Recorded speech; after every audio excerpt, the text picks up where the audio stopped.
Right. And a school you can't refuse, but you can refuse until certain things have happened. Oh, yes.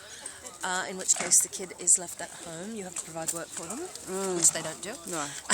Duh. And sometimes you can delay for months until proper arrangements are put in place.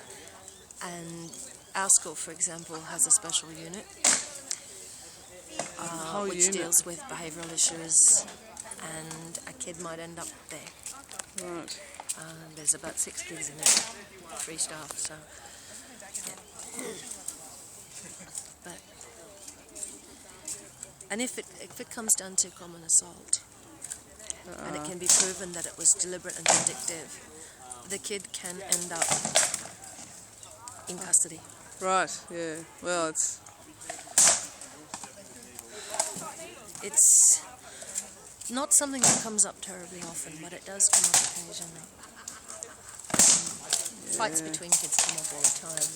My school's pretty good. Automatic suspension for any kid who throws a punch of any description for any reason, including self-defense. including self-defense. We've actually got some seniors who are pretty good too.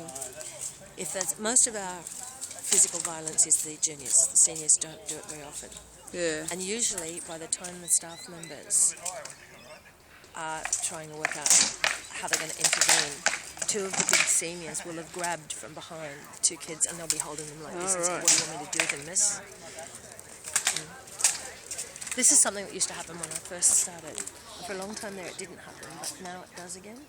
Interesting. The older ones will get involved. Because oddly enough, a lot of the year 11s and 12s, these are kids who would have been appalling. They would have been the fighting kids 3 years ago.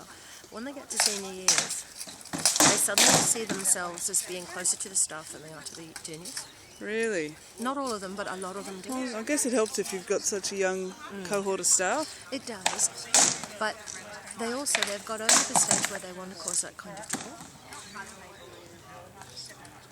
But this is a minor one, but I had a kid who was being a pain, and I was keeping him at recess, and he was making a fuss about it, and he was trying to barge his way out of the door, and I said, "No, you won't be detention time, you sit down, you finished that work." Yeah. And he's this, that and the other.